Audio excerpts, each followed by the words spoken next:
3 weeks are now in the books almost in the NFL, minus a Monday night football game.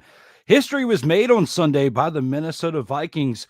The Jags beat down the Texans, and the Colts are still undefeated through 3 weeks. All that and more on episode 102 of Total Football Talk.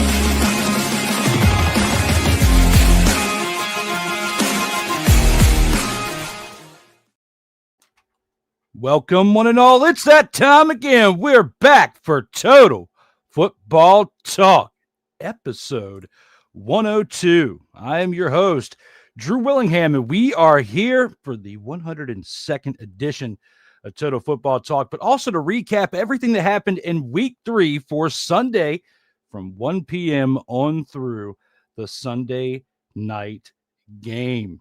That game between the Giants and the Chiefs just recently ended.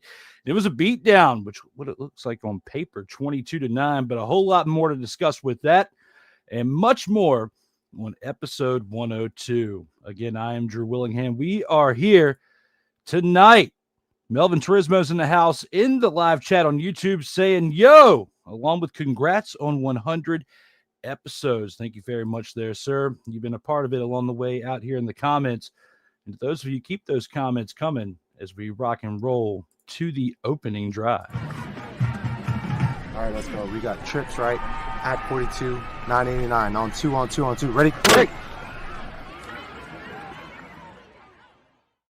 And here in the opening drive, we have to talk about the Cincinnati Bengals and the beatdown they took by the hands of the Minnesota Vikings in Week 3. 48-10 was your final score in this game. And the Vikings, with their backup Carson Wentz playing this game, absolutely didn't really necessarily matter who was in this game or not, because they were going to win this game regardless. 48-10. I cannot say it enough. This game, it was absolutely dumpster Pelican worthy performance of the Cincinnati Bengals. And they had their backup quarterback in there too. But Carson Wentz was 14-20 for 173 passing yards and 2 touchdowns, along with Jordan Mason carrying the ball 16 times for 116 yards and 2 rushing touchdowns, were a big part of the offense for the Vikings on this day. Justin Jefferson added 5 receptions for 75 yards. And TJ Hawkinson had 5 receptions for 49 yards and a touchdown. The defense for the Vikings put up 4 sacks, along with 3 fumble recoveries and 2 interceptions, one by Josh Metellus and the other by Isaiah Rodgers. And Rodgers had one of those fumble recoveries as well, returning both the fumble and the interception back for pick sixes. A pick 6 for the interception and a fumble recovery for a touchdown, which was historic because he was the first player to ever do that, literally in a game. And for him to do what he did on this Sunday, it really helped out because the Vikings offense, even though they put up points in this game, they had a total of 13 penalties for 105 yards, which definitely hurt them throughout the course of this game. Had it been for any other team they played, luckily they played against the Cincinnati Bengals and it didn't really matter too much, but it could have affected them in against other formidable opponents, or they could have put up more points in this game had they not put up so many penalties. Regardless, Jake Browning on the other side for the Bengals, backup quarterback, 19-27 for 140 passing yards, a touchdown, and 2 interceptions. The Bengals rushing 21 carries for 53 yards between 4 different running backs. Ouch. And no touchdowns. Again, 21 carries for 53 rushing yards between 4 running backs and a quarterback. And that's including Jake Browning's rushing numbers, ladies and gentlemen. This was absolutely terrible. Their offensive line has progressively gotten worse throughout the last few years, and this year they've been absolutely atrocious. For the Bengals, Jamar Chase, 5 receptions for 50 yards by Jamar Chase. And Drew Sample added 2 receptions for 20 yards for the Bengals, but also did have the touchdown that was thrown by Jake Browning. He hauled that in. Now for the Bengals, they've got a long road ahead. They really do. I mean, this is absolutely terrible when you look at how this team is playing, and they can't afford to continue to play like this, like they did today, when they're facing teams without Joe Burrow for the next 3 months. I mean, he is out for 9 weeks minimum. He might be out for the entirety of the season. And an injury like this in a Deion Sanders career, it could definitely do the same for Joe Burrow, depending on how much fight he has left to be the starting quarterback for Cincinnati, because this team is not taking care of their quarterback. And when you look at how they played with the backup today, and the fact that, yeah, he did have only 8 incompletions, which isn't terrible. He couldn't really do too much with the playbook, and the fact that he was only able to put up 140 yards. And I'm really concerned about the fact that between 5 different players, 4 running backs and a quarterback, they only put up 53 rushing yards on 21 carries. It goes to show how much protection they're getting on the O-line. And don't even get me started with the defense, the fact they gave up 48 points. I'm just going to leave that alone. We already know the defense was pretty bad. And that's why when you look at the holdout over the summer, you know, we talked about that so much on Total Football Talk. You look at that by their star player in Hendrickson. Why would you want to come back to a team like this? And he still took the money and he's staying, but they don't have anything around him. And it's not looking good over there in Cincinnati. For Minnesota, to do what they did with Wentz today was absolutely big. It goes to show that they might have a little bit more production, a little bit more protection of the ball when it comes to Carson Wentz at this stage. Maybe he really appreciates where he's at this point in his career and wants to give this one last shot. This could be like the story of Sam Darnold last year, because he got to play when J.J. McCarthy was hurt. Look at where we're at right now, Carson Wentz. And, you know, with the mastermind and McDonald over there, you got to look at the fact that the Vikings team is still pretty good around the quarterback position, as long as they make the right decisions and do the right things over there with that offense. And it's got to start with QB1. And with J.J. McCarthy making the mistakes that he made this first couple of weeks, it definitely affected the overall play of this team known as the Vikings.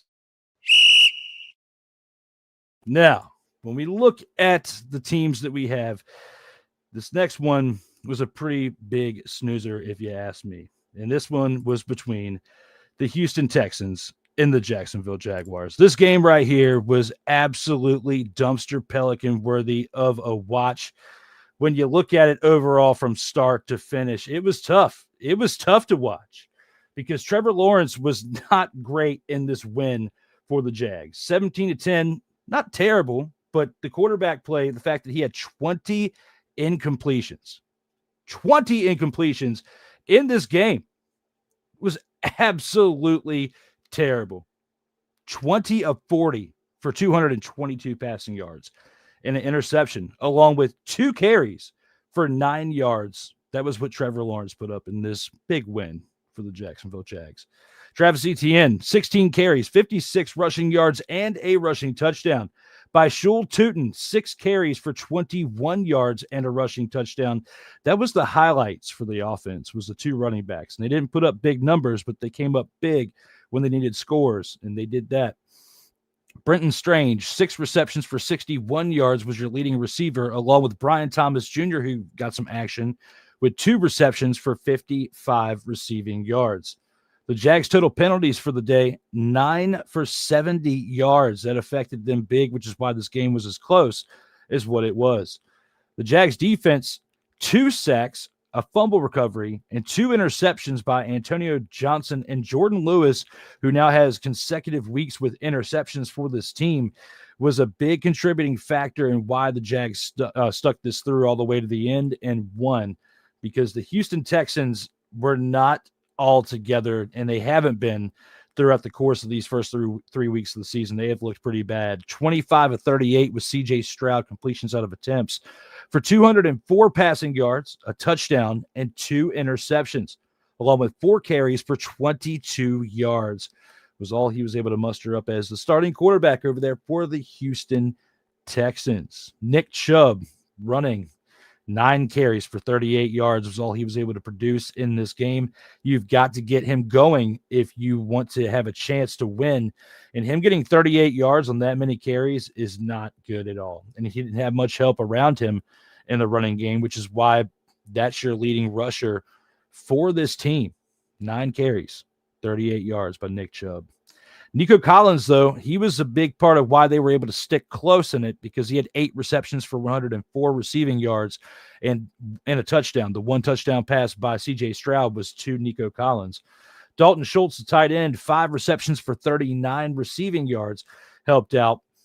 But unfortunately, the penalties also helped affect them as well. 7 for 66 yards, which only was 4 less penalty yards, but on 2 less penalties than the Jags, which means when you look at them as a whole, they had bigger penalties with the smaller amount. So the Texans have to clean it up. Both of these teams have a lot to clean up going throughout the rest of this 2025 season. With this being the second game on the list this week, it wasn't completely bowling shoe ugly like the other one, but it was pretty close. The next one definitely gives us a good run for the money when it comes to bowling shoe ugly. And we're going to take that into this game right here. And that is between the Indianapolis Colts and the Tennessee Titans. This team right here, known as the Tennessee Titans, has been absolutely terrible for quite some time now. They have not been able to get it together, and it doesn't look like they're going to anytime soon, especially when they play the Indianapolis Colts, who put up 41 points throughout the entirety of a 4-quarter game. Daniel Jones, 18 of 25, 228 passing yards and a touchdown, along with 4 carries for 27 yards. It wasn't legendary numbers, but it was good numbers for a quarterback who protected the football and made right decisions throughout. So that was actually big for the Indianapolis Colts. A huge pickup on that $10 million deal for 1 year. That's absolutely huge. It's either $10 or $14 million. It's one of the two, but still pretty cheap for a 1-year rental, and he might be your future with what you have going on over there in Indianapolis. Along with Jonathan Taylor, who had another big game, 17 carries for 102 rushing yards and 3 rushing touchdowns. Not 1, not 2, but 3 rushing touchdowns. He had 3 receptions as well for 16 yards, but was the huge force on this Colts offense that helped get them to victory in this game. Michael Pittman Jr., 6 receptions for 73 receiving yards and a touchdown, along with Alec Pierce, who had 4 receptions for 67 receiving yards, rounded out your receiving core for this Colts offense. The defense, 4 sacks with an interception by Kenny Moore II, absolutely rounded out a pretty solid team in all 3 phases for the most part. Special teams, a little iffy, but you got to give it to them on offense and defense in this game. They only gave up 20 points to the Titans, which isn't hard. But at the same time, when you look at what they did to Cam Ward again for now the 3rd straight week of struggles on this 0-3 Titans team, Cam Ward, 23 of 38 for 219 passing yards. He did have a touchdown and an interception, which balanced each other out for the rookie's play throughout. One of his best games, throwing like this, still not good enough if you're going to be playing teams like the Colts. Tony Pollard had 16 carries for 45 rushing yards and a touchdown, along with Alec Aomanor, who had 4 receptions for 38 yards and a receiving touchdown. The Titans' total penalties, 8 for 68 yards, which is a big contributing factor. And their big old fat old stink.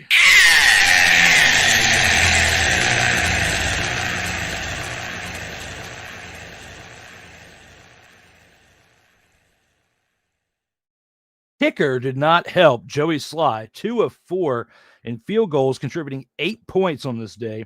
He didn't really help the cause out much. But overall, the Tennessee Titans and the Indianapolis Colts was an absolute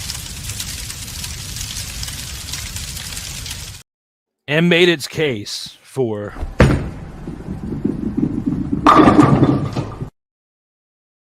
but we're not even done recapping all the games left in this week for week 3. Let's go ahead and take it on into the next one.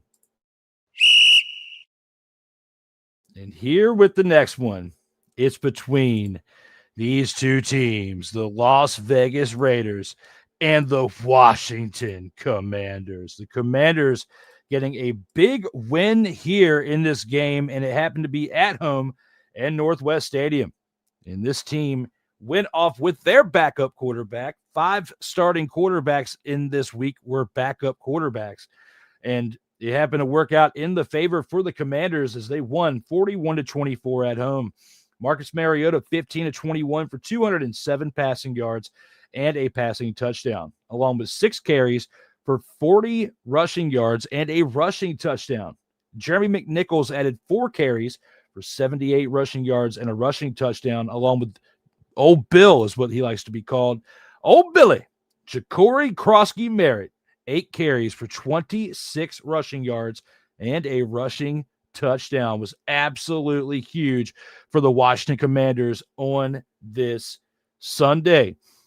Terry McLaurin, 3 receptions for 74 receiving yards, and Luke McCaffrey added 3 receptions for 56 receiving yards and a touchdown for this team. You got to look at the Commanders' defense, who also contributed 5 sacks in this day. They were rolling on all 3 phases, and you look at special teams too. Jalen Lane had 5 punt returns for 127 yards, along with the punt return touchdown. They were clicking on all 3 phases in this game. In comparison to the team known as the Oakland Raiders, now moved to Las Vegas to be known as the Las Vegas Raiders. Geno Smith, 19-29 for 289 passing yards and 3 passing touchdowns. That was pretty good for a team that had these type of numbers overall as a whole. He was the highlight of the Raiders in this day. Ashton Janty had 17 carries on the ground for 63 rushing yards and a touchdown, but those type of numbers aren't going to do it if you're the leading back for the Raiders, who need help in other departments, especially when they've had an emergence of a receiver come through in the past few weeks, because he's been getting better each game. And the receiver I'm talking about is Trey Tucker, who had 8 receptions for 145 passing yards and 45 receiving yards and 3 receiving touchdowns. Again, someone who's new to the league, Trey Tucker, 8 receptions, 145 receiving yards, and 3 receiving touchdowns. Not 1, not 2, but 3 receiving touchdowns. When you compare that with who you have on the other side with Jacoby Myers, who put up 3 receptions for 63 yards and could have easily caught those other touchdowns, 1 or 2 or maybe all 3, you got some pretty good weapons around. But they need a little bit more help on that offensive line because they've struggled to provide protection, because the Commanders' defense was putting a lot of pressure on the offensive line for the Raiders, which is why they had 5 sacks in this game. You look at what Dan Quinn, who's a defensive-minded head coach, has been building over there with Joe Witt for the Commanders, and they have got a pretty good system, although they have the oldest team on average as a whole because they got several players who are in their 30s. This isn't going to last long as they draft well and make some good free agent moves over the next few years. This team, I'm not trying to be a homer or anything, because you know that I'm a fan of the team outside of talking about all 32 teams like we do in this show. But when it comes to this team right here, they got something special cooking over there in Washington. And for the next few years, just keep your eyes open, because even though they did this against a team like the Raiders, who were up and coming like they are, they did it with a backup quarterback, and they did it with a lot of older veteran players who, if they can stay healthy throughout the remainder of 2025 in comparison to what they did last year, and Jaden doesn't keep getting banged up like he did in week 2, even if Marcus Mariota plugs and plays in certain spots throughout the year, they can still make some noise. but it's a long season ahead because they still have a lot of things that they need to improve on. And in the secondary is what I'm talking about, because you still gave up nearly 300 passing yards and 3 passing touchdowns to the quarterback that only put up 24 points in a game, and you beat him like you did. You still have some things to clean up over there in Washington, but you're building something pretty special, and it's been nice to watch it over the past little over a season now. And now it's time to go to the next game.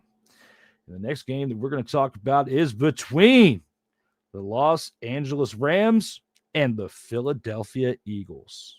These two teams duked it out, and the Rams were leading throughout the majority of this game. They were absolutely smacking the Eagles around, but the Eagles were able to find some answers in the second half to come back and win 33-26 at the end of the game due to what Jalen Hurts was able to do in the second half. And he didn't turn the ball over, because 21 of 32 for 226 passing yards and 3 passing touchdowns, along with 9 carries for 40 yards and a rushing touchdown, were the numbers he had to put up in order to bring this team back in the second half. Saquon Barkley, even though he carried the ball 18 times, was only able to muster up 46 rushing yards. He was not at his best because they did have some breakdowns and protection over there on the offense.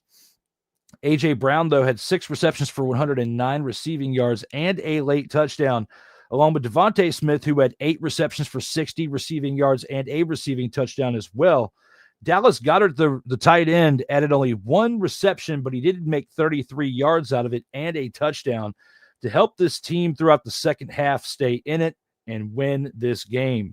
Eagles defense struggled overall for the most part. They only put up 1 sack, but they did get 1 interception by Zach Bond.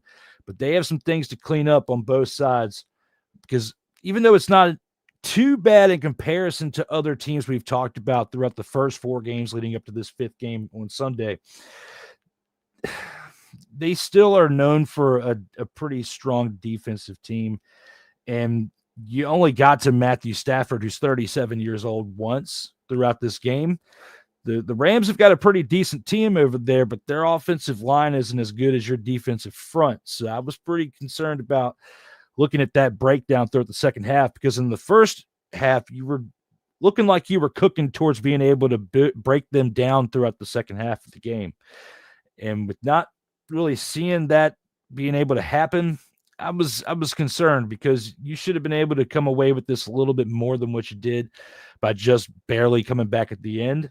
And even though you did, and you played strong in other areas, just like other teams that rely heavily on one phase out of the 3, you're not going to win unless you're pretty well balanced. And last year you were pretty well balanced on offense and defense. And even on special teams, you were pretty decent. But this year you've had some struggles. You got Jalen Carter. You got to get his attitude under check, because look at what he did in the first game against Dallas, right? And, of course, you got a 5-figure fine from that. I mean, are all the heads cool over there? Are they full of themselves because they just won the Super Bowl and they've been to the past, 2 out of 3 Super Bowls or whatnot, and won one of them? Like, I couldn't tell you that. So with that being said, when it comes to this, what I'm seeing within this game, they got to improve a little bit when it comes to some of those areas, especially on defense, because they have spent too much money to be slacking off like they have. Because Matthew Stafford only put up 19 completions out of 33 attempts for 196 passing yards, 2 passing touchdowns, and an interception, along with Kieran Williams, who had 20 carries for 94 rushing yards and 2 receptions for 18 yards. He did add a receiving touchdown. Wasn't enough when you compare that with Puka Nacua, who had 11 receptions, 113 receiving yards, but could not get into the end zone. However, Devontae Adams did on 3 receptions for 56 yards and caught 1 of the 2 touchdown passes thrown by Matthew Stafford. The Rams defense put up 4 sacks and a fumble recovery, and that's what kind of helped them dominate throughout the first 3 quarters of the game. But the last quarter and a half belonged to the Eagles, and that's why they were able to come back and win in the fashion which they did. And if the Eagles keep playing like that on defense, they're not going to stay undefeated for long.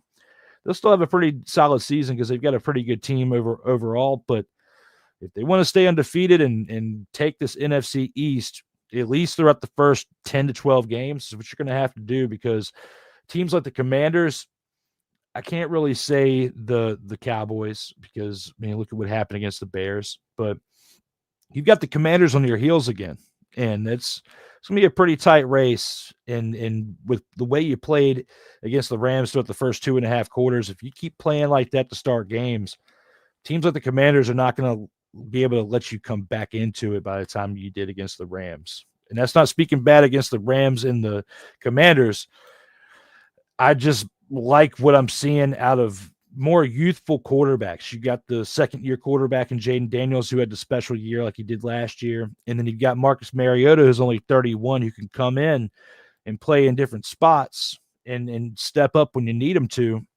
And the Eagles don't have that in a backup. So Jalen Hurts getting hurt like he did last year, no pun, but he did, and it affected them, which is why they lost to the Commanders like they did.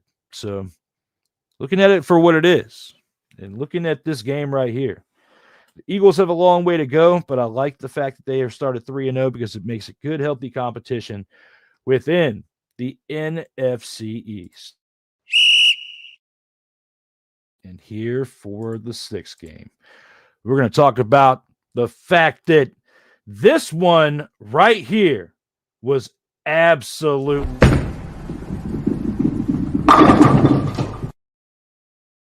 Oh, it was terrible. Carolina Panthers winning this one 30-0 in week 3.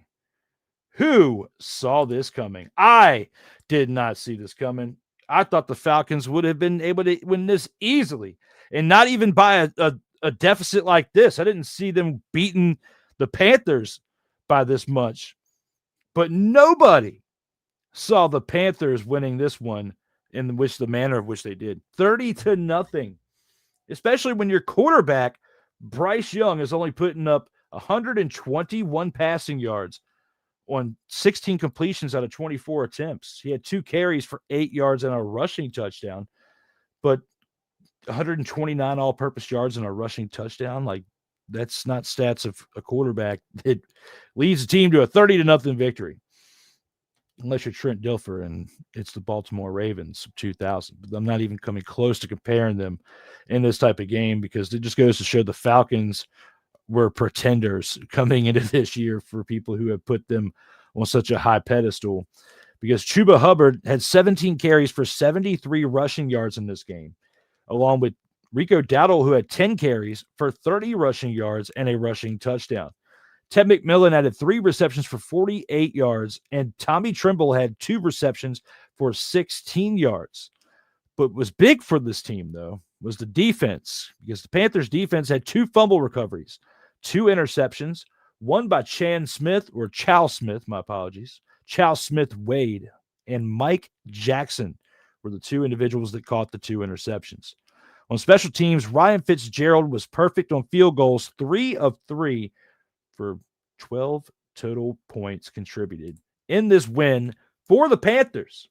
Michael Penix Jr. played like you subbed the X out with an S, because he was only 18 of 36 for 172 passing yards and 2 interceptions. Again, played like he subbed the X out for the S. That's how bad he played in this game.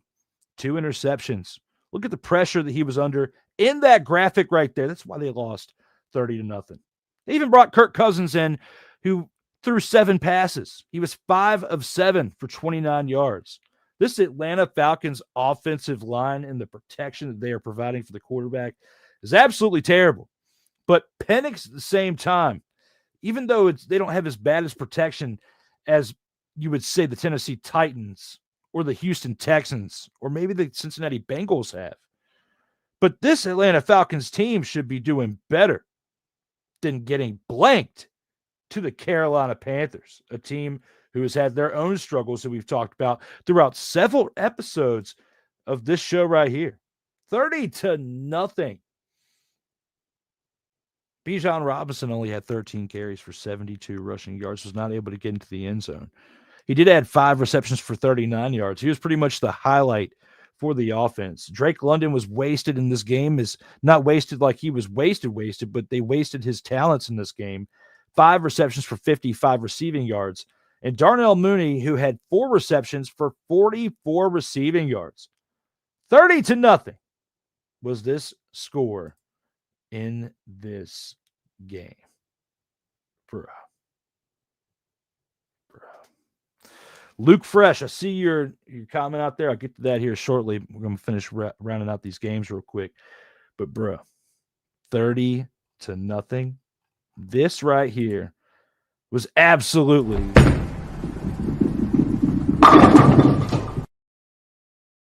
followed by they took the big old Battle Stink.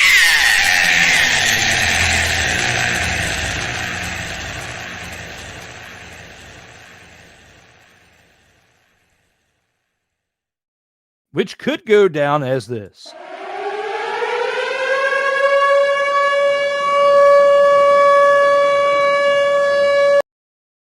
Regardless, they are the number 1 dumpster Pelican of the week right here, though. They are absolutely number 1. The one on the far right, the biggest beak. That's the one that you see. That is the team known as the Atlanta Falcons for week 3. Our number 1 pick for dumpster Pelican of the week.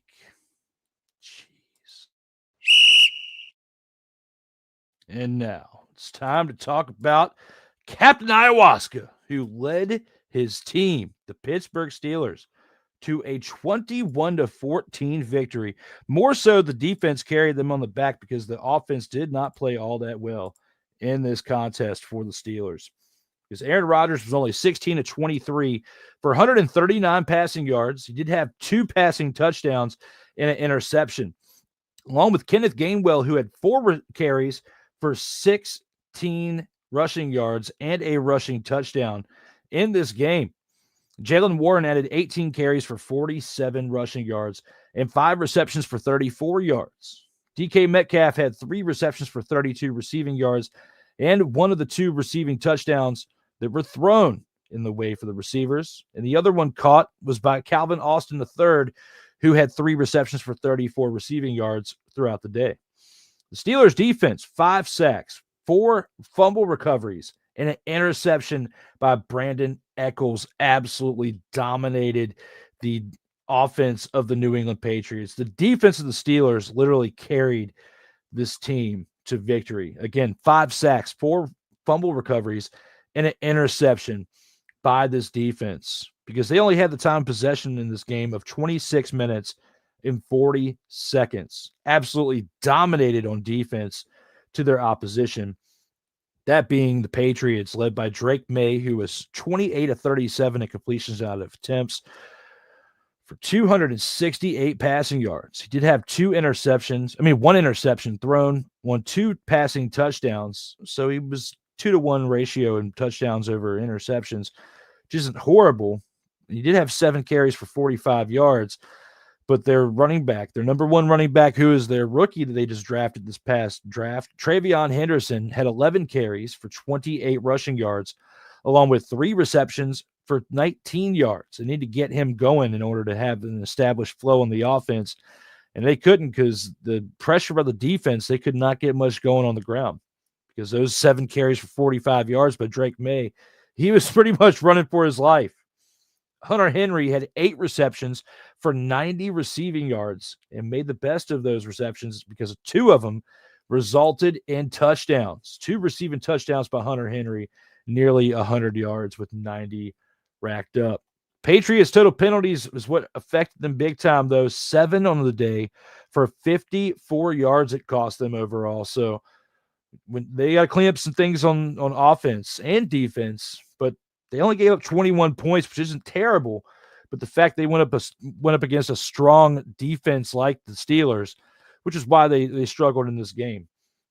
Aaron Rodgers said it himself after the game. He's got to clean some things up and get this offense really going because with numbers like that, they're not going to be able to beat really good teams. And the Patriots are not a bad team, but they're still in rebuild mode. And, types of victories like this are expected from the Steelers, but they should have won a little bit more decisively.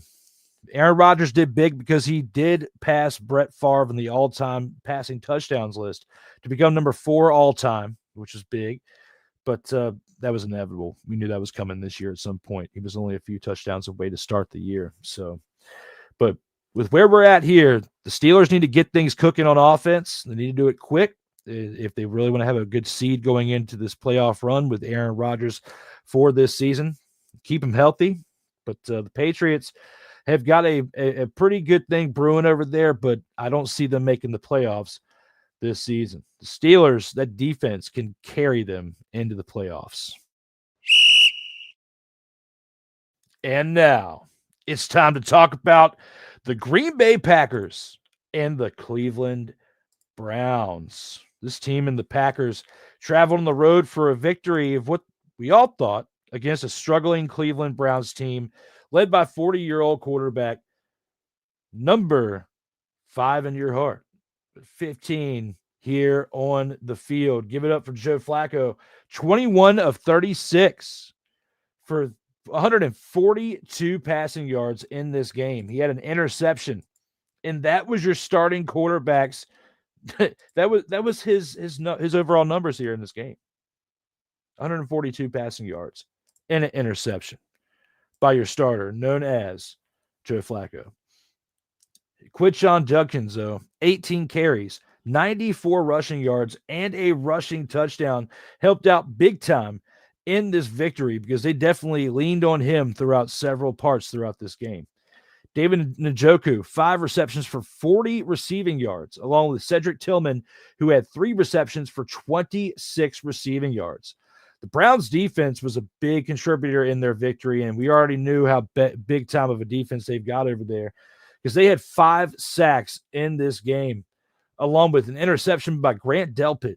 And Andre Smith had 2 completed field goals out of 2 attempts. He was perfect for 7 total points contributed in this Browns 13-10 victory over the Green Bay Packers, which definitely, I think, takes the cake as far as this.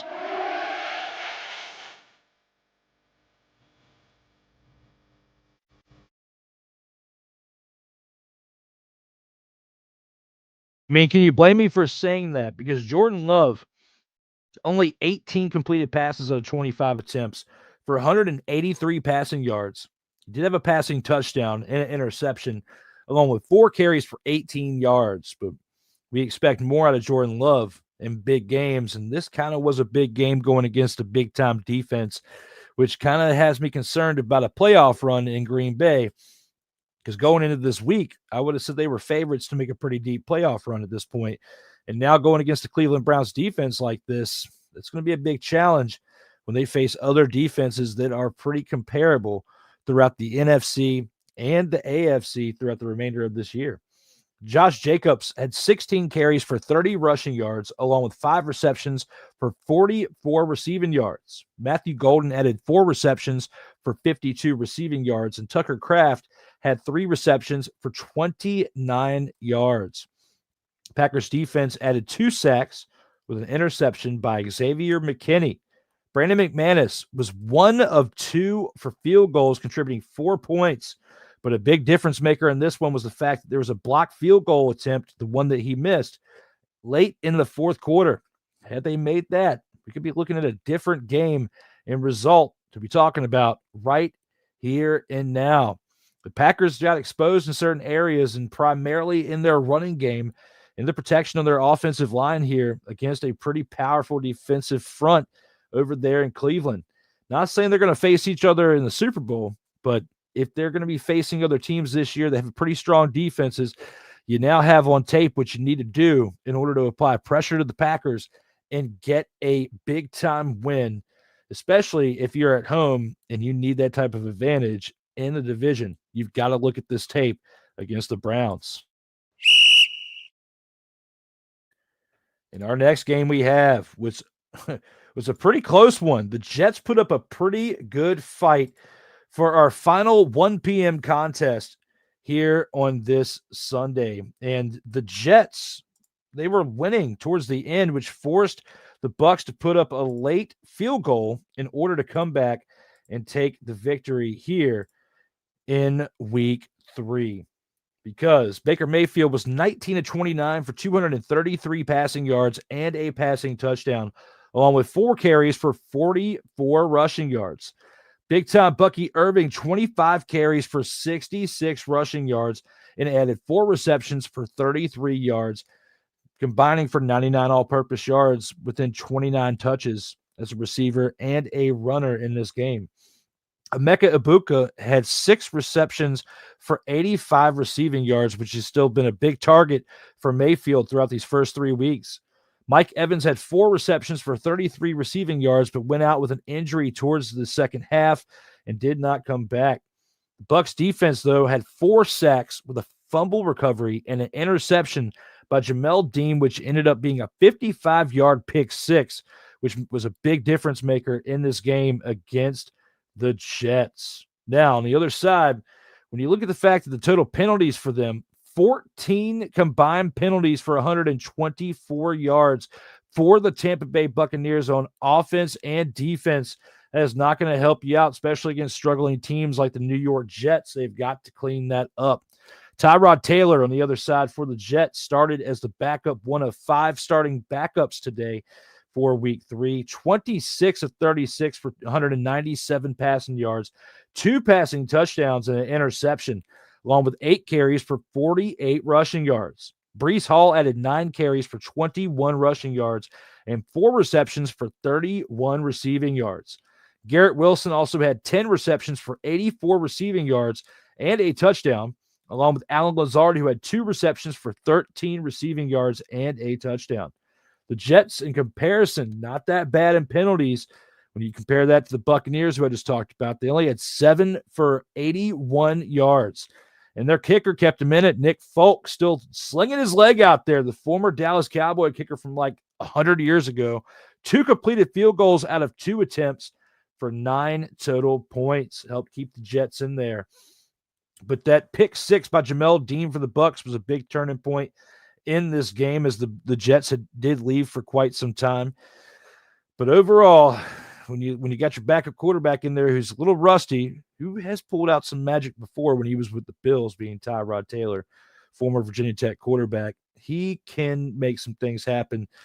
But the Tampa Bay Buccaneers are a pretty solid team overall. They just got to see what they can get with Mike Evans, and hopefully with him being banged up today, well, now it's Monday because it's after midnight, but with him being banged up in week 3, you got to look at the fact that Mike Evans still has a long road. They still have 14 regular season games and a bye week. Still a pretty long season. Hopefully he's going to be okay to go from start to finish. This game right here is pretty close. Denver Broncos were looking to win this game, and they didn't pull it out here against the Chargers because the Chargers came back late in the fourth quarter to take this game at home in L.A. And this one right here, first of 4 p.m. games that we had, 4 total 4 p.m. games in week 3. Justin Herbert nearly threw his arm off in this game, 28 of 47 completions out of attempts for 300 passing yards. Only mustered up a touchdown and an interception, along with 2 carries on the ground for 6 yards was his total contribution in this game. Their number 1 running back, Amari Hampton, continues to make an impact on this offense, though. 19 carries. He only put up 70 rushing yards, but he did have a rushing touchdown, along with 6 receptions for 59 receiving yards. Contributed for 119 total all-purpose yards in week 3. It was absolutely huge for them. Quentin Johnston, 6 receptions for 89 receiving yards. And Keenan Allen had 7 receptions for 65 receiving yards and a receiving touchdown. The Chargers dominated the clock overall. 36 minutes and 20 seconds they held the ball for, and their kicker was perfect. Cameron Dicker, he's not diddling around out there. 3 completed field goals out of 3 attempts for 11 total points. Like what I said with the diddling out there, didn't you? So, I mean, it was true. He was perfect. Look at it. Stats don't lie right here. And the Chargers didn't either, because they found a way. Oh, my goodness, they found a way. Come on back. And they did. struggling against the Broncos. And Bo Nix, who was struggling pretty hard in this game too. The struggle was real to be awesome for Bo Nix. 14 completed passes out of 25 attempts, 153 passing yards, and a touchdown. Didn't turn the ball over, but the struggle was real because he only threw 153 passing yards. You got to throw more than that there, Bo, if you're going to win against the Chargers, who are building something kind of special over there with Jim Harbaugh. I'm just going to say it. He is.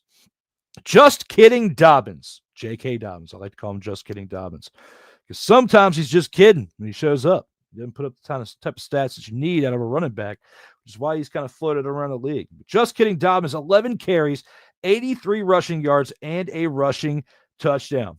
Cortland Sutton actually showed up this week for the Broncos, too, in the loss. 6 receptions, 118 receiving yards, and a touchdown. R.J. Harvey was the second leading receiver, and he only had 3 receptions for 14 yards. Just goes to show how much the number one option was Cortland Sutton and Just Kidding Dobbins. That was the 1-2 punch over there for the Broncos.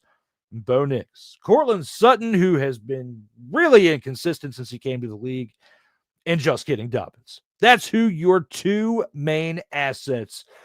Someone, again, who's been inconsistent in Cortland Sutton. And Just Kidding Dobbins. 11 carries out of him, and that's what it got for that rushing touchdown he was able to muster up. Broncos defense also had a pretty decent game in this one, too. They had 5 sacks. They got to Herbert 5 times, which is why he had 28 completions out of 47 attempts. They were putting the pressure on him. 5 sacks by the Broncos, along with a fumble recovery and an interception by Brandon Jones. On special teams, did have 2 completed field goals out of 2 attempts, 100% by their kicker, Will Lutz, who contributed 8 points for the team known as the Denver Broncos, which for our first 4 p.m. game that we're recapping here, when you don't have that type of productivity out of the quarterback and the rest of the team is like asking for the ball, and you are putting up those type of numbers, and you were playing inconsistent throughout with your decision-making too there, pal. Those 11 incompletions were pretty bad, I'm saying. That's why you took the big old fat old stink.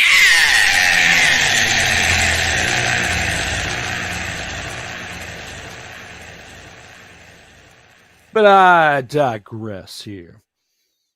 But for our 10th game out of 14 on Sunday, this one wasn't the worst, but it could have been much better when you look at the other side in Denver and what Sean Payton is supposed to be cooking over there.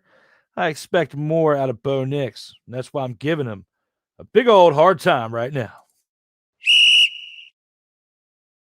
In our next game, talk about a team we're going to give a hard time here for quite some time for the next few minutes, and that's going to be the New Orleans Saints, as they got absolutely decimated by the Seattle Seahawks, 44-13. Luckily, they were the road team. This didn't happen at home because the fans would have been leaving real early in this one. Seattle Seahawks fans did leave a little early, but not as bad as it would have been if they were losing, like they were putting the beat down on the Saints in this game.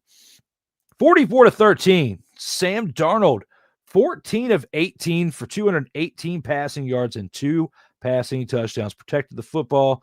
They got a decent amount of yardage out of those completions. Even though he only threw for 18 passes, he only missed 4 of them, and he did pretty good. And he didn't really need to rely on that much because he had help around him, and that was on his defense. Kenneth Walker, the third, though, his running back, 16 carries. It's a lot. The fact that he only put up 38 rushing yards on 16 carries, they got to clean that up. Luckily, you're playing the Saints. You don't really have to worry about so much when you're playing them at this point. But still, 16 carries for 38 yards is one of the worst stat lines we have of the weekend. But Kenneth Walker III did put up 2 rushing touchdowns, so he did make up for it on that note. He had a lot of those carries in goal line situations. So, I look at it for what it is, but he's got to improve that type of overall contribution to his team if they're going to do something this year. Torrey Horton had 3 receptions for 32 yards and a touchdown, along with Jackson Smith-Njigba, who had 5 receptions for 96 receiving yards and a touchdown. The Seattle Seahawks defense contributed 2 sacks and an interception by Darion Kendrick, which is the second straight week with an interception for this team. So that's big for the Seattle Seahawks to get that type of consistency over there in defense. The special teams is perfect as well. 3 completed field goals out of 3 attempts, contributing 14 points, that being by Jason Myers over there on special teams. For the Saints, I don't even know if it's worthwhile recapping their stats, but we got to. Spencer Rattler, 28 of 39 in completions out of attempts for 218 passing yards, a touchdown and an interception, along with 2 carries for 10 rushing yards. Alvin Kamara added 18 carries for only 42 rushing yards and a reception for 14 yards. They've got to trade him and give him a better chance to win, because it's not going to happen this year with the Saints, and they can get draft picks back if they just trade Kamara yesterday. It really needs to happen, because Juwan Johnson, as far as the receivers go, 6 receptions for 51 receiving yards, and Chris Olave added 10 receptions for 57 receiving yards. The Saints did not help their cause when they had 11 total penalties for 77 yards. Guys, you got to clean this up over there.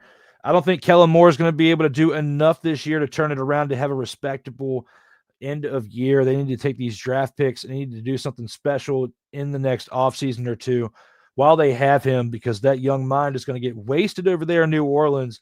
And I'm not talking about like wasted going out and partying in New Orleans. They're just going to waste his talents again with somebody on a team that is being underutilized, and he's being underutilized because he's not working with much. Kamara is getting older. He still has value, but you have no offensive line to protect him. Spencer Rattler is not your future quarterback that you're going to build the next 5 to 10 years out of.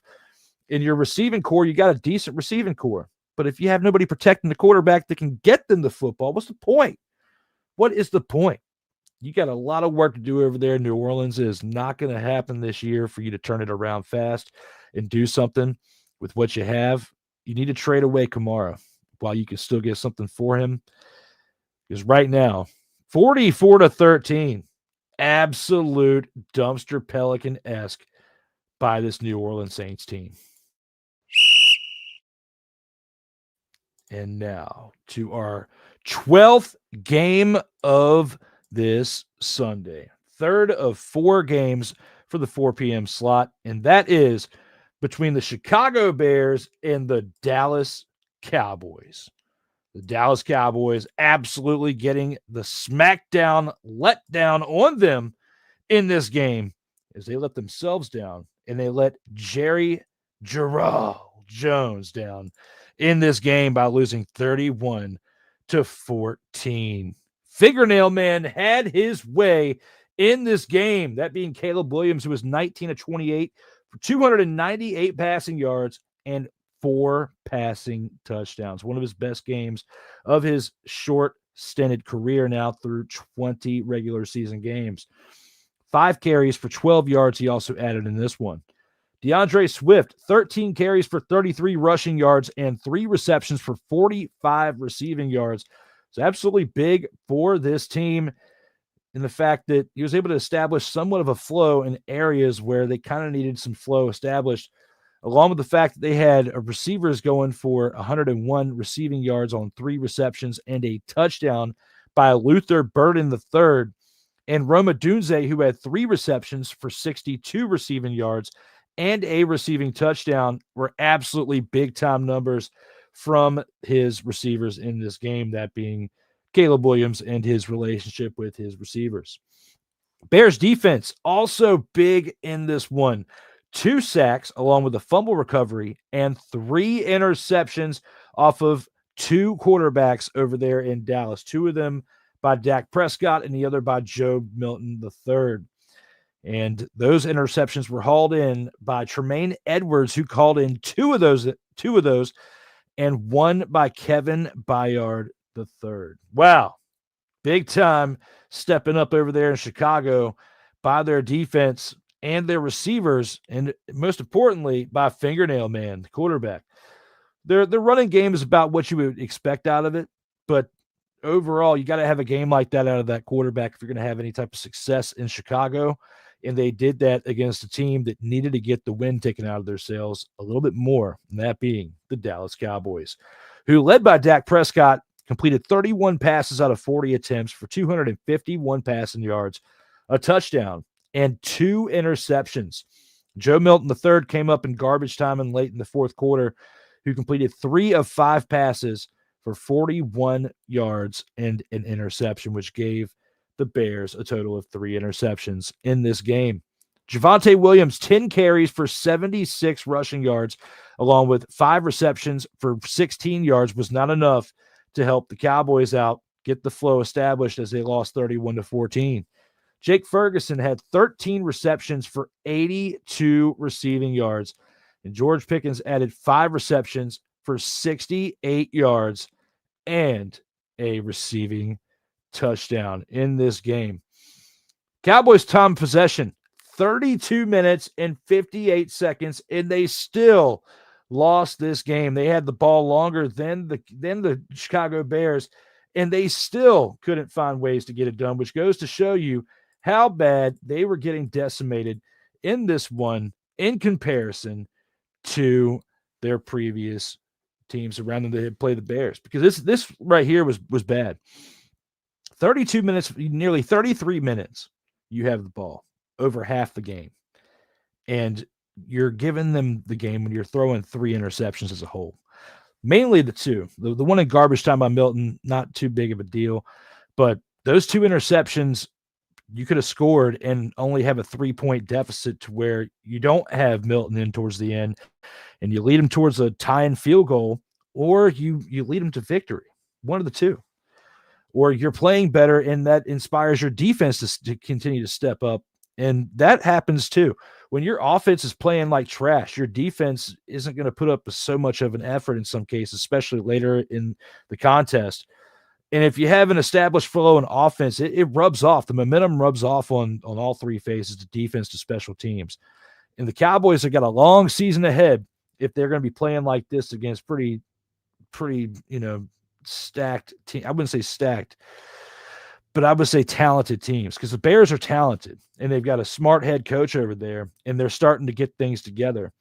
I think they have a few more pieces they need to pick up in the next offseason or 2, but the Bears could be a team just like the Commanders that could be a force to be reckoned with in the NFC beyond 2026, 2027 with the way they're building over there. It just is the Bears ownership going to remain consistent along with their coaching? Who knows? It's still 3 weeks, still very early to tell. But with what the Bears did against the Cowboys today, it goes to show the potential that they have to do those things I just said. Will they remain consistent is the big question here. Only time will tell. In the last of our 4 p.m. games that we had, 13 total out of 14, as we have the Sunday night football game to recap after this one. But the Arizona Cardinals lost this away game in San Francisco by a total of 16-15. And they were winning towards the end when a late field goal brought the 49ers back towards the end to seal the victory in San Francisco. And this one between Mac Jones, who got his 2nd straight victory as a starting quarterback for the 49ers, it's pretty big in comparison to Kyler Murray on the other side. He stepped up because he was 27 completed passes for 41 completed. He had 27 completed passes out of 41 attempts for 284 passing yards, a touchdown, and an interception, all being by Mac Jones. Didn't really put up any numbers on the ground, but even though he had 14 incompletions, 27 completions out of 41 isn't terrible. And he did have an interception, but I mean, you kind of expect that out of seeing the pass play out of Mac Jones. So the fact that they still found a way to win, it's been ugly. It's been purely ugly watching the 49ers win these past few games, but they have found ways to do it. And when you got a Shanahan leading you over there with play calling, you'll find a way to win, it seems like. Christian McCaffrey had 17 carries on 52 rushing yards. Added 10 receptions for 88 receiving yards as well. So he did his job. He had 140 all-purpose yards, which was big, very big reason why the 49ers won this game. Ricky Pearsall had 8 receptions for 117 receiving yards, along with Kendrick Bourne, who had 4 receptions for 38 receiving yards. The Bucs total penalties, not the Bucs, but I mean the 49ers total penalties, 5 for 69 yards. They've got to clean that up. It's the reason why they were close in this game with the Cardinals, who were underperforming as a whole, because Kyler Murray only had 22 completions out of 35 attempts and 159 passing yards, along with 1 touchdown. He didn't turn the ball over, but looking at it for what it is, 159 yards, who's somebody who's been in the league for quite a few years now, you would expect a higher passing completion as far as yards. He does a lot of dink and dunk passes. It's not going to cut it, especially when you have Marvin Harrison Jr., who you got a little bit involved today, but he wasn't even at the top of the list in statistics, which is why I didn't even put him in my slate here, because Kyler Murray, big emphasis on the fact that out of 22 completions, you only put up 159 passing yards. That's not going to work. He added 6 carries for 37 rushing yards as well. Trey Benson had 10 carries for 42 rushing yards as the top runner, and Trey McBride had 5 receptions for 43 receiving yards and the 1 touchdown pass thrown by Kyler Murray. He hauled in. The Cardinals defense, 1 sack and 1 interception by Dadrian Taylor Demerson. Chad Ryland added 2 field goals out of 3 attempts, missing a big-time field goal, even though he contributed 7 points throughout. Had he completed that field goal, we could be talking a different outcome in this game for the Cardinals, as they fall in this one, and both teams were perfect to start the year out. They came into this 2-0 in this matchup, and the Cardinals don't fall into 2-1. Did not look like a team that was undefeated coming in, even though they played a pretty tough opponent when it comes to the game of chess and the play calling from one team to another when you look at what Shanahan can do with that offense. But the Arizona Cardinals have a lot of work to do. They really do. Their defense only putting up 1 sack, even though they got the interception. I expect more out of that defense for what they invested there in this offseason. They picked up Josh Sweat, and they've made some other moves. You know, I expect more out of this defense to be able to make more of an impact, and they didn't do that, in my opinion. The 49ers defense also didn't really do much here, even though they kept each other to less than 20 points. I still expect more of an impact by even both of these sides, because you got Nick Bosa over there in the 49ers. He was kind of non-existent in this game. So looking at it for what it is, when Kyler Murray puts up those type of stats against Mac Jones, who is a backup quarterback at this time, he could use this like Sam Darnold did to float around from here to like Minnesota, get his place to play, and then move on to a big contract like in Seattle. This was the platform to start it all, was when San Francisco gave him that opportunity after he fell off from the Jets and the Panthers. And look at Sam Darnold now. Mac Jones is getting that opportunity here, but you have to look at it on the other side when Kyler Murray is he's not putting up the numbers that he should against a team like the 49ers. And the 49ers defense should have put more pressure on Murray. Even if they contained him like this is more so, in my opinion, decision-making by Kyler Murray. He was overthrowing and underthrowing his receivers at certain points too throughout. That's not on defense. That's not really on pressure. That's some decision-making by now someone who's been in the league long enough to be considered a veteran quarterback. So, again, I expect more out of the Arizona Cardinals. I expect more out of Kyler Murray. And we'll see throughout the course of this year if they can, prove me wrong. Even though they're 2-1 right now, and it was a close game and they lost by 1 point, I'm still giving them a hard time because I expect more out of Kyler Murray at this stage in his career, especially now being the 3rd week of the season, where you should start to really get your legs under you now that you can say that the preseason rust of not playing is knocked off. But Is that the same case we can say for this other team we're going to talk about, and that being the Sunday night football game between the Chiefs and the Giants?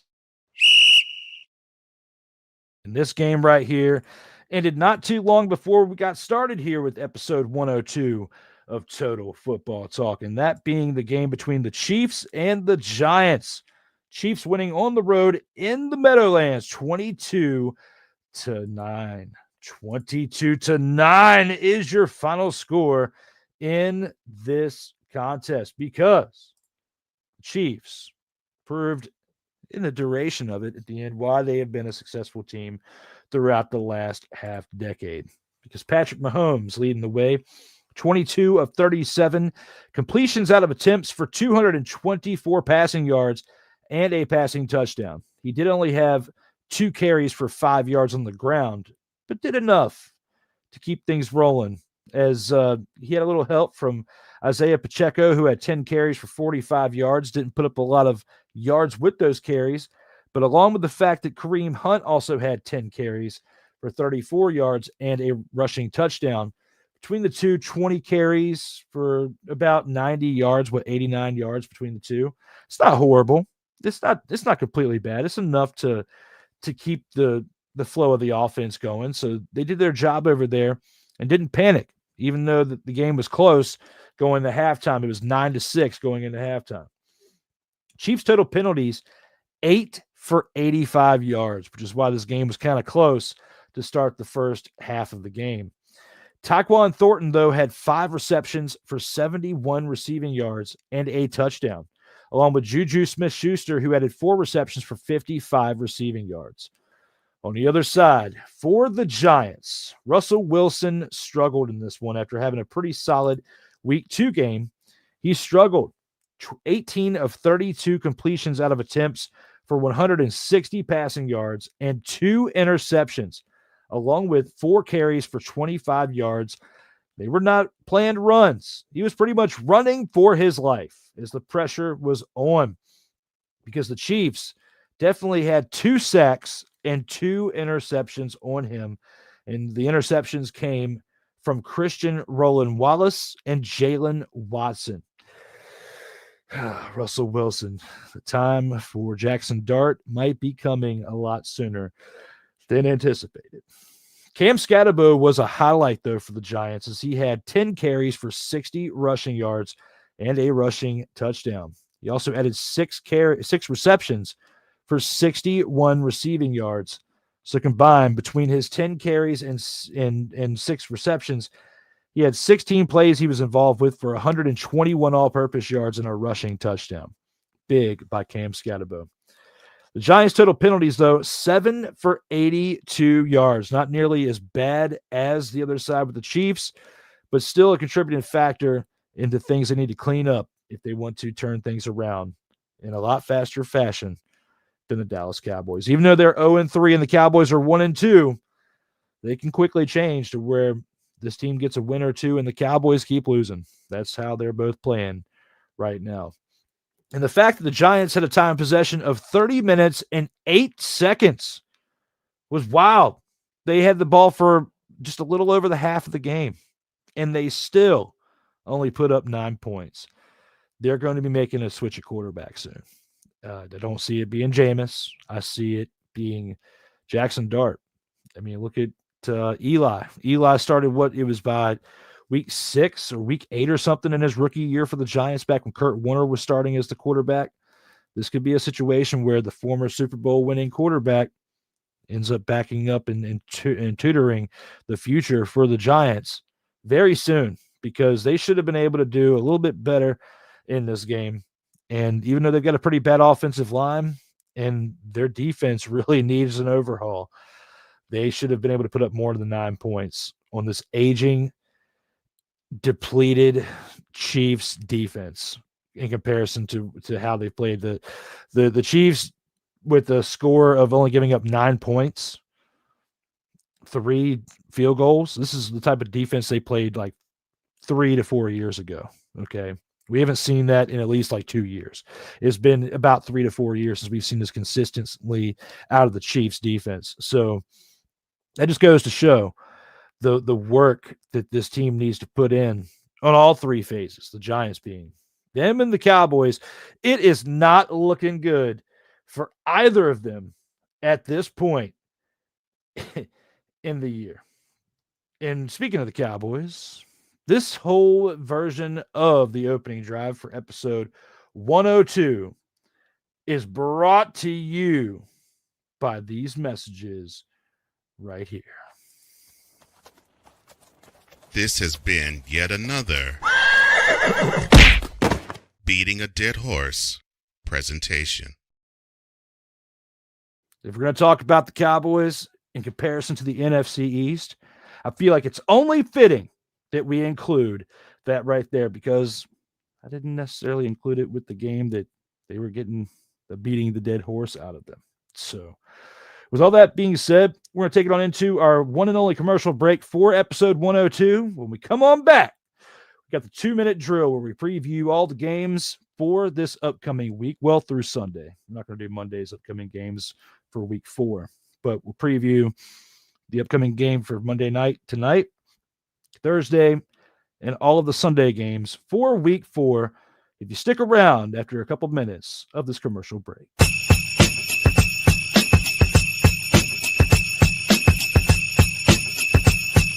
Later, the post game. But coming up next, the 2-minute drill. This is Total Football Talk.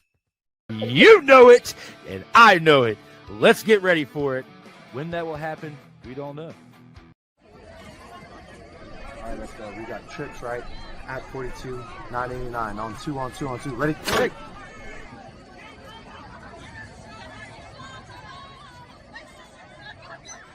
We're just getting started.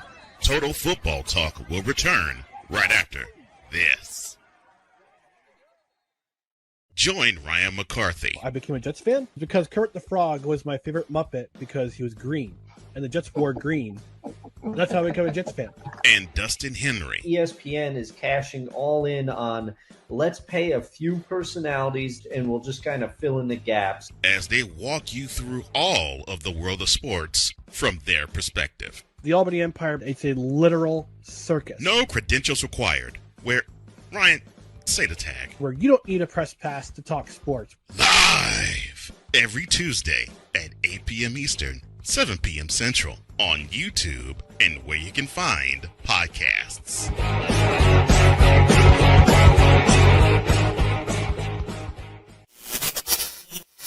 Hey, what's good, everybody?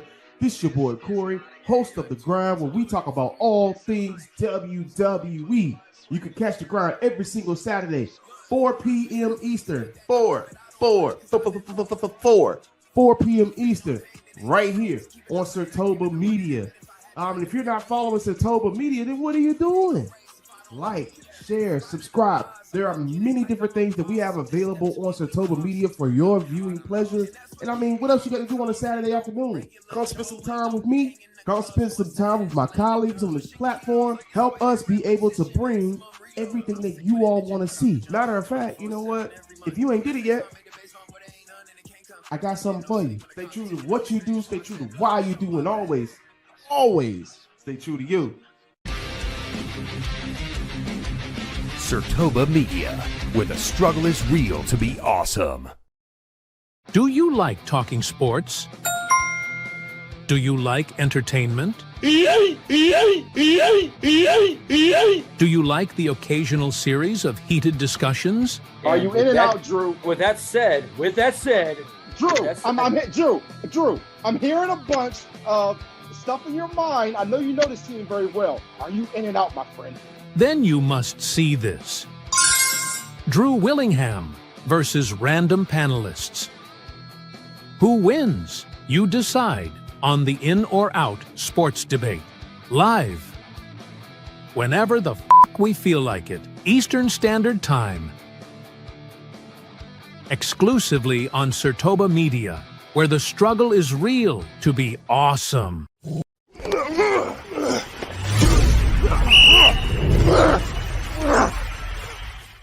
Welcome back to Total Football Talk, episode 102. We're here for the 2-minute drill let's go ahead and get started with our first game, and that being tomorrow, the final game of Week 3 in the Monday Night Football contest. That being between the Detroit Lions and the Baltimore Ravens. The 1-1 Detroit Lions are on the road to take on the 1-1 Baltimore Ravens. One of these two teams are going to have a negative record. They're going to be under 500 after this game. Monday, September 22nd, 8:15 p.m. Eastern Time on ESPN.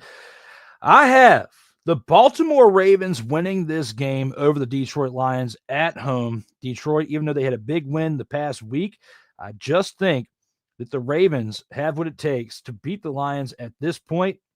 And with that being our Monday Night Football game and our final of Week 3, I have the Lions falling to 1-2 and the Ravens improving to 2-1. Hey. Who's giving them the business? And now we go to our Sunday games, starting with the 1 p.m. games that we have right here.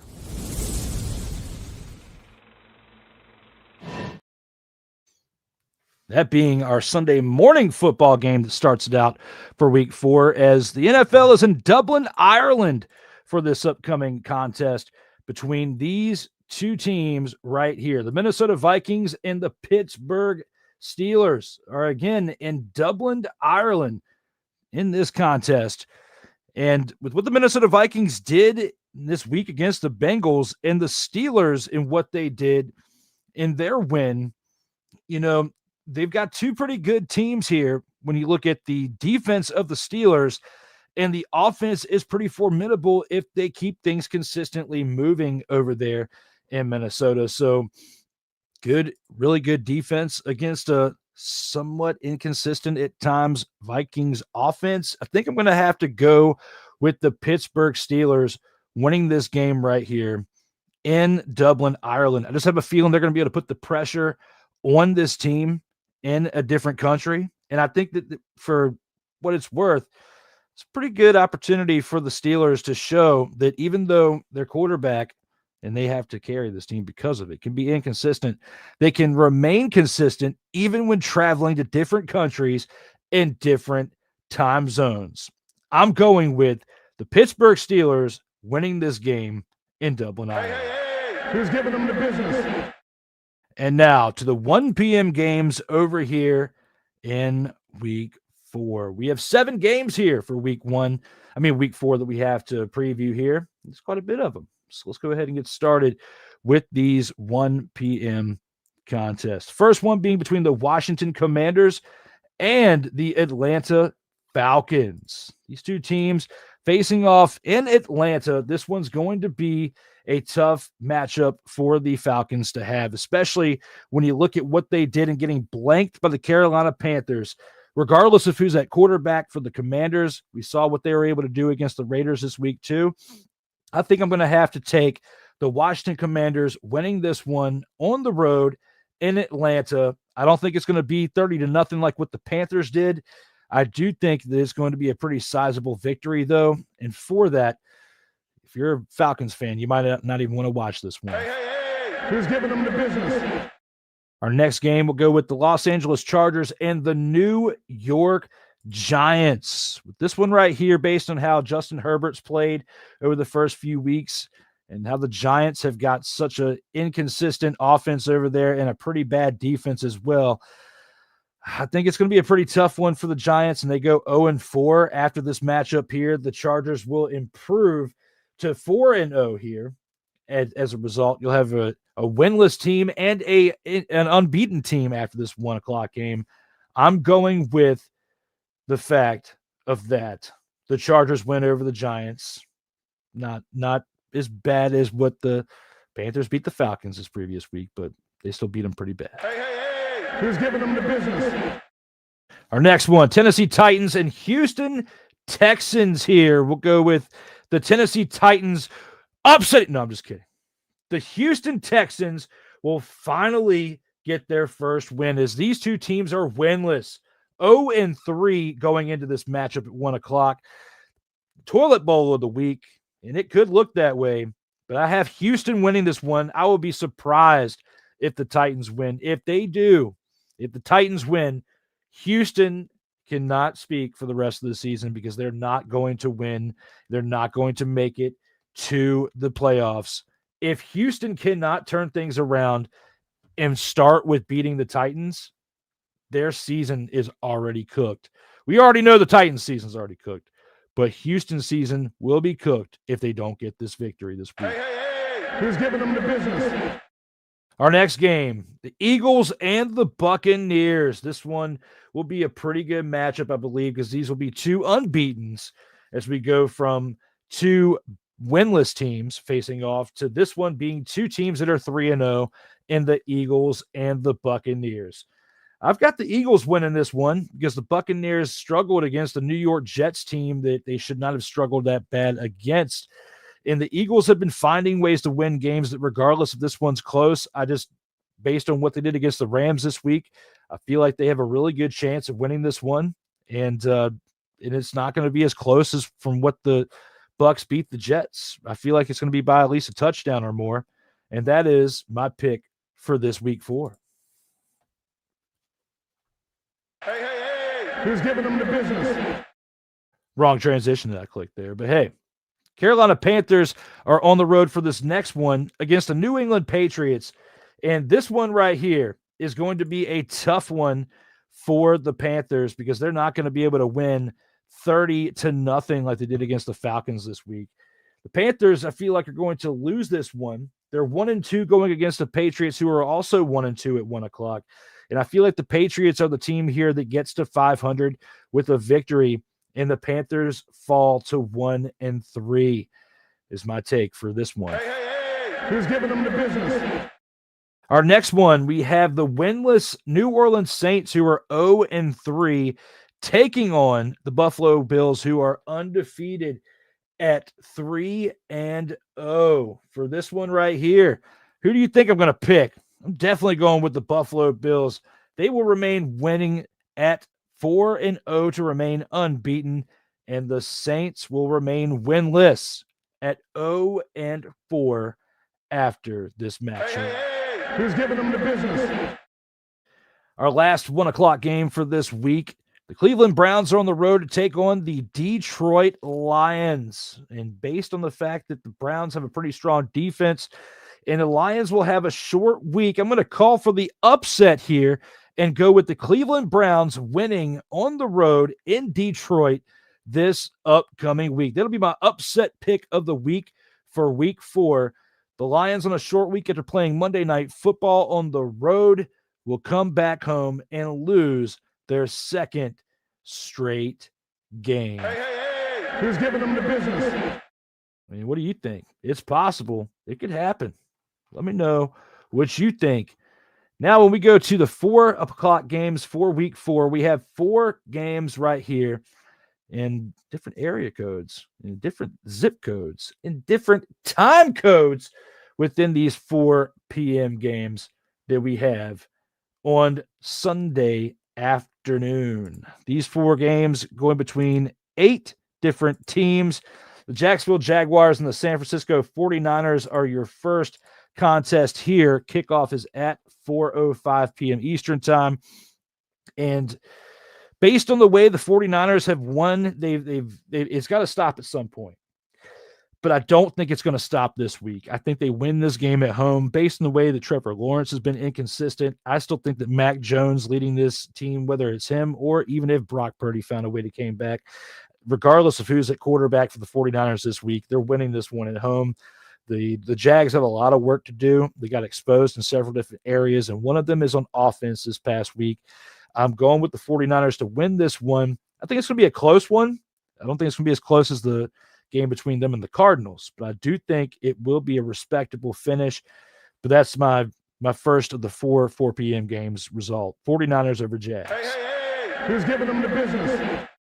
Our next one, the Colts and the Rams. This one's going to probably be one of our game of the week picks potentially in the upcoming week is the The Colts, who are undefeated at this point, 3-0, take on the 2-1 Rams, who just lost their first one this week in a close one to the defending Super Bowl champion, Philadelphia Eagles. I just like what the Colts are doing right now overall. And if they can get the running game continuing to flow through Jonathan Taylor, they're winning this game. The Rams, they've got to have better production out of Matthew Stafford and consistent play against good teams. And they didn't get that this past Sunday out of him against the Eagles. If he can play in a consistent manner, you can see the Rams win if he puts up some positive numbers. But I don't think it's going to be an upset based on the way the Colts have played to start the year. I'm going to go with the Colts over the Rams in Week 4 at 4:05 p.m. Eastern. Who's giving them the business? Our next one, the Chicago Bears and the Las Vegas Raiders. Kickoff at 4:25 p.m. Eastern time. Based on the way the Bears beat down the Cowboys, you have to think they have a really good chance of going on the road and beating the Raiders in Vegas. And I think I'm going to pick that. I'm going to pick the Bears remaining hot and continue to do so against a Raiders team that struggled against another really good team in Week 3 in Washington. I'm going to pick the Bears over the Raiders in Week 4. Who's giving them the business? In our last 4 p.m. game for Week 4, we're going to preview the other 4:25 contest between the Baltimore Ravens and the Kansas City Chiefs, two playoff teams that were destined for big things in 2024, and the Chiefs were able to get over the hump and make it to the Super Bowl. This could be a preview for a contest we could see later in the year in the playoffs between these two. Once again, the Ravens and what they've done, they are 1-1 at this point in the recording because they have not played Detroit Lions. But if they win over the Lions, that I'm predicting could be 2-1 going into this 4 p.m. game in Week 4.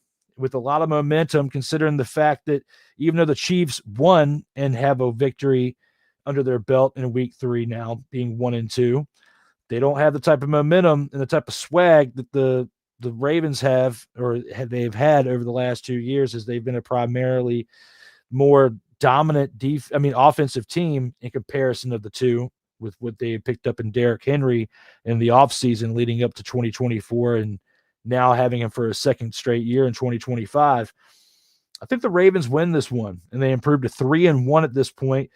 The Chiefs will fall to 1-3, and unless it's completely scripted, like some people out there want to say, which I doubt, but unless it is, Chiefs, that's the only way that they win this one and go to 2-2, and the Ravens fall to 2-2 at this point after a victory over the Lions. I just don't see that happening. I think the Ravens definitely can beat the Lions on Monday, and I think they can beat the Chiefs on Sunday. And that's how the 4 p.m. games end, in my opinion. Who's giving them the business? And now it's time to go to next Sunday night's game. This one being between two teams that have had a lot of drama during this past season, as right before the season started, the Dallas Cowboys, who are hosting the Green Bay Packers, traded their star, Micah Parsons, to this team. They traded him a game maker, a game disruptor, that being Micah Parsons, who is coming home in this one next Sunday night at 8:20 p.m. Eastern time. Green Bay Packers, Dallas Cowboys. And the way the Green Bay Packers were kind of shut down this past week, as well as the Dallas Cowboys, it wasn't as bad as how the Dallas Cowboys were shut down against the Bears. And I feel like the Packers regain their momentum after a victory in Jerry World is what's going to happen in this Week 4 contest on Sunday Night Football. Packers, Micah Parsons comes home and gets the victory in Jerry World. The Packers will then, with that victory, improve to 3-1, and the Cowboys will fall to 1-3 as a result. And with that result, we're going to stop here with the previews, because pretty much from episode to episode, going through Sunday evening, we usually stop with that and don't preview the Monday one until the upcoming week. just like we did this week with previewing tomorrow night's matchup. Well, tonight, now that it's after midnight's matchup between the Lions and the Ravens. That's how we're going to do it this week. But again, Packers win and Micah Parsons' homecoming in this game. If you disagree, let me know here in the comments whether you're watching this live or in the replay, as we still have the post game we have to take it to before we end episode 102. As long as it's one. I went to go find one yesterday, but I wasn't able to look at too long. That's great. So I love it. Actually, I was getting to it. I hope it actually is recording. Listening to it. And here in the post game, we basically just talk about whatever's on our mind to round out the show. And this one was a little bit shorter of an episode because I did it by myself. Last week, Rob Johnson was here. The week before that, Kyle Nash was here, and have had guests throughout the last 15, 20 episodes since the shift in direction of Total Football Talk occurred. With that said, next week, because I have a lot going on this week, I have a big project that I got to finish and have produced by the 30th, which I'll show you a preview of here in a second.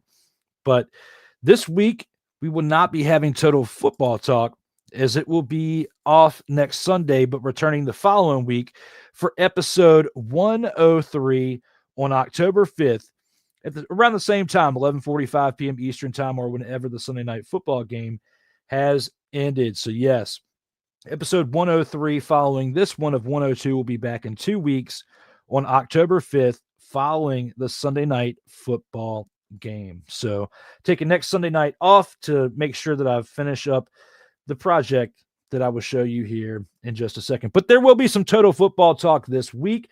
It will be Total Football Talk Extra, episode 28, this Friday, September 26th at 5:05 p.m. Eastern time with Mr. Ryan McCarthy, as he'll be here to discuss the Monday night football game and the Thursday night football game in the NFL, as well as the previous week's action in the Canadian Football League that just wrapped up this weekend as well. So we still have a lot of football to talk about.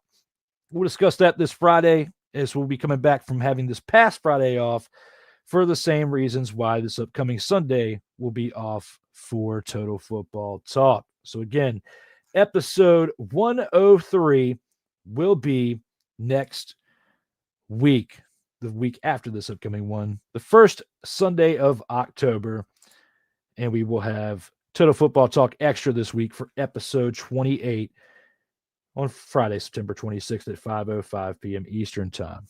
Now, those of you who have followed me on other platforms, whether it's Instagram, Facebook, TikTok, YouTube, Twitch, X, you name it, I've been talking a lot about over the course of the past 5 weeks of a project that's been put together because a former teammate, a friend, had passed away in August as a result of a car accident, a non-fault. He was a victim, and it'll be all covered in this video. But here's a 30-second preview with the release date of this, showing why I have to take this upcoming Sunday night off. You want to see ridiculous? I will show you ridiculous.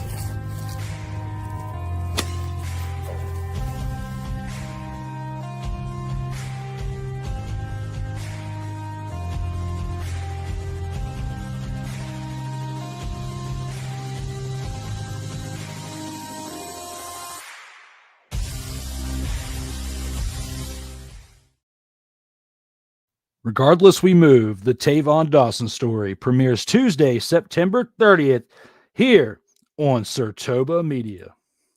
And that is that's a preview for you. Tavon was a very well-liked person and meant a lot to me as a teammate of his for 4 seasons.